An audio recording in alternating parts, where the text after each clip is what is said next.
Dobre ljudi, dobrodošli u još jednu epizodu u kojoj govorimo kako printati. Trebate skinuti file printer, vidite, tu ne mora ništa da bude, ali to morate skinuti da bi mogli da printate na svom štampaču.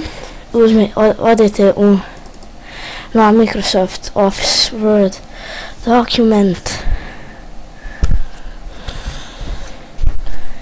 gledate dalje.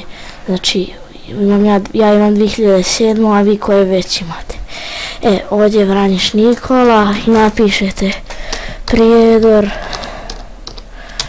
i odete u failove, nađete print, idete na print i ovdje odaberete vaš štampač, ja sam sve svoj odabrao. Koliko hoćete strana, jednu, ja idem OK. I dole će štampač vaš da to isprinta. To vam ne moram pokazivati, to svako zna. I to je sve bilo za ovu epizodu. Uživajte, ćao!